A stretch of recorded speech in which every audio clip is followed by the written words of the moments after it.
Lord of Mysteries 2, Circle-of-Inevitability. Chapter 7, Naroka. Once Lumion had departed from the old tavern, he found himself standing on the uneven road, uncertain of where to go next. The morning sun beat down upon him, albeit with a slight chill in the air. As he deliberated his next move, Raymond Gregg emerged from the side. "I was just looking for you." Lumion quickly regained his composure and queried, "What's the issue?" Raymond appeared taken aback. "Have you forgotten? Today, we're supposed to seek out the elderly, around the same age as my Pepe, and inquire about the legend of the warlock." Lumion groaned, pressing his hand against his forehead in agony. "Is that so? Why can't I recall? Or is this just your imagination?" Raymond's expression shifted from one of concern to one of fear. Just as he was about to inquire further and confirm whether he had imagined the events of the previous day, Lumion's face lit up with a mischievous grin. "You rascal, you're playing a joke on me again!" Raymond cursed, unable to contain his annoyance. "You need to work on your cursing," Lumion chided, shaking his head in disappointment. "Even Ava can curse better than you."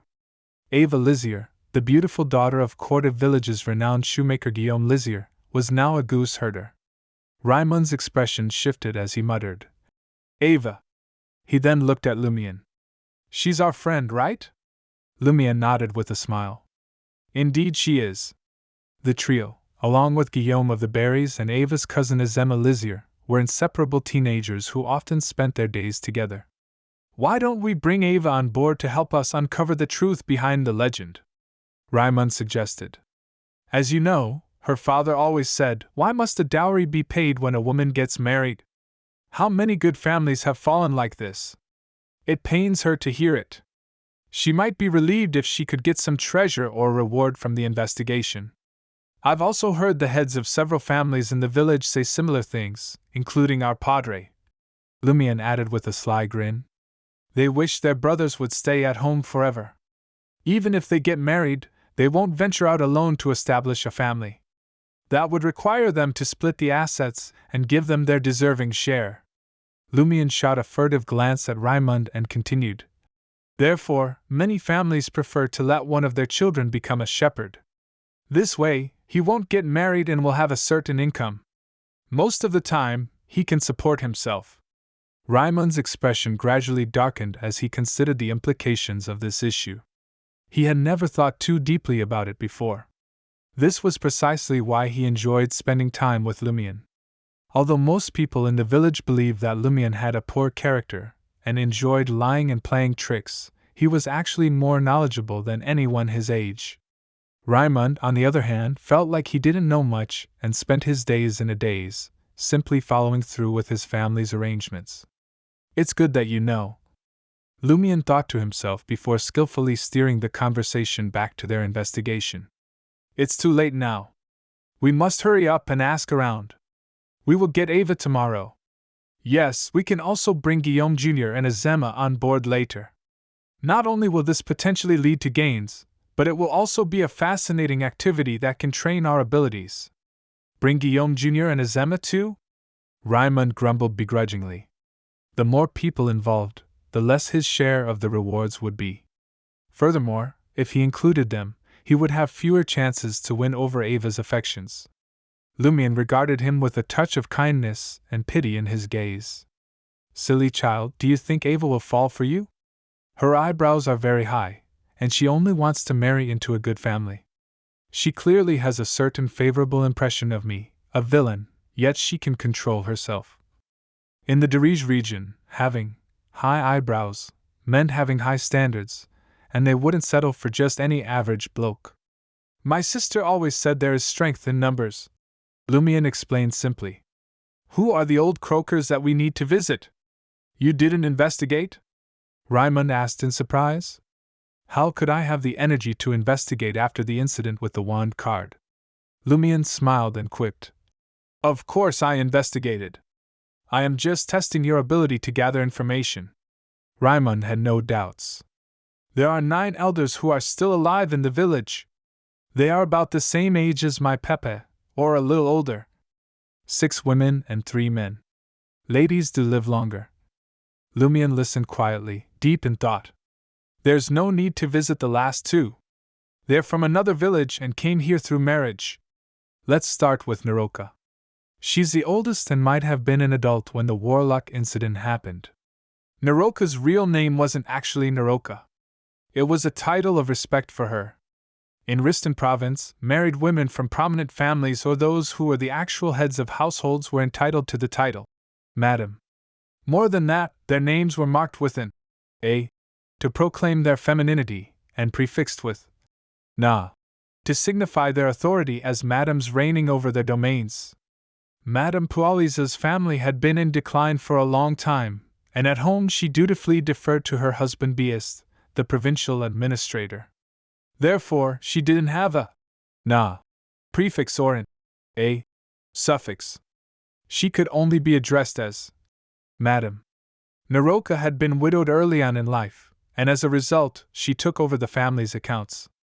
Despite her two sons coming of age, getting married, and having children of their own, she kept her hand positioned squarely on the purse strings of the family fortunes. This was a rare occurrence in Cordu, where men usually took charge of the family's affairs. In families where the father was absent, the eldest child would naturally take back the authority to manage the entire family from their mother once they reached adulthood.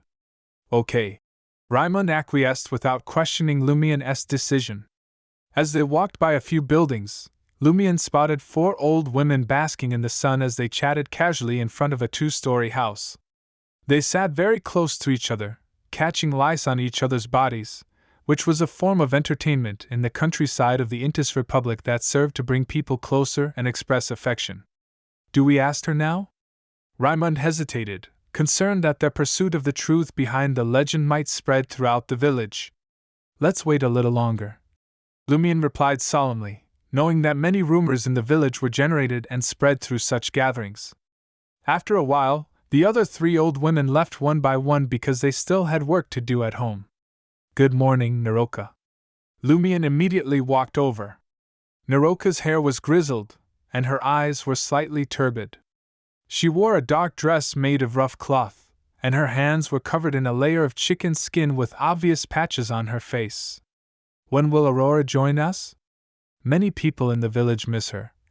Naroka asked with a smile. The men, I suppose? Lumion entered a state where he spoke his truth while the other talked about another matter and asked curiously. Naroka, have you really seen a real warlock? The one whose coffin 9 bulls couldn't move? Naroka's visage shifted ever so slightly. Who told you that? His Peppa came back one night to tell him.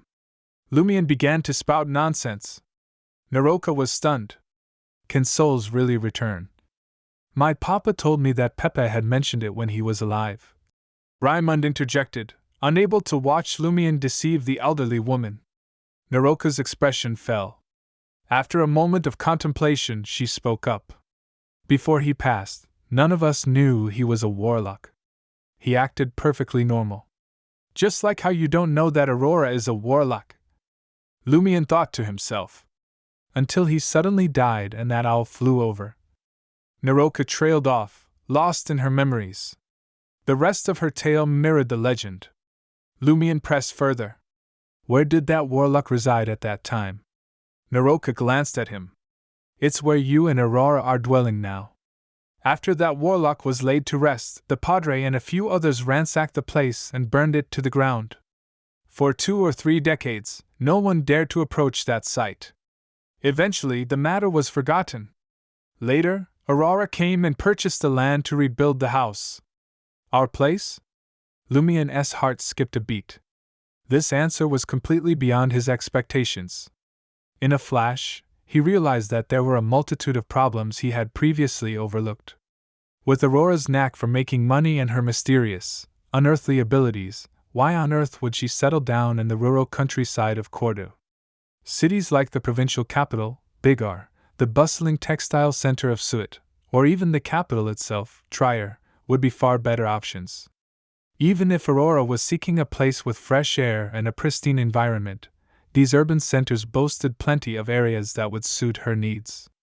Aurora once told him, "The best way to hide is to hide in a big city." Lumien's mind raced as he struggled to calm himself. Today, he learned that the land Aurora had chosen for their home, the land where their house stood, had once belonged to a powerful warlock.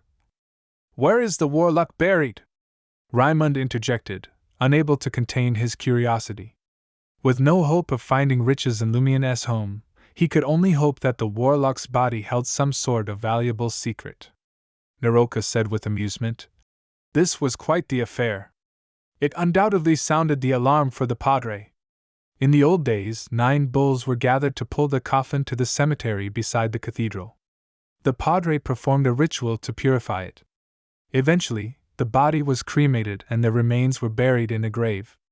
Raimund couldn't conceal his disappointment and muttered, "I see. Why do you inquire?" Naroka scrutinized Raimund's face before questioning. Lumien cackled and spun a tale that sounded more like a fabrication. "We seek the warlock's treasure. Kid, don't waste your time daydreaming," Naroka warned. "Understood," Lumien replied meekly. Lumien and Raimund bade Naroka farewell and hit the road toward the town square. "There ain't no hope, Lumien." "None at all," Raimund muttered, his spirits sinking as they circled the building. "Indeed. All that could have been burned has been burned. All that could have been taken was taken decades ago," Lumien replied, nodding in agreement. Despite the bleakness of their situation, Lumien wasn't disappointed thanks to the opportunity in his dream. Raimund agreed. "Aye, you're right. Of all the tales, only that blasted owl still remains." Lumien's eyes lit up as he turned his gaze to the forest beyond the village. "Owl," he murmured. Raimund recoiled in horror and added hastily, "But it must have died years ago." He wasn't one for consorting with the likes of owls and other evil creatures. Down south in Intis, owls, nightingales, and ravens were thought to be sinister beings that served demons, stealing away human souls and bringing only misfortune.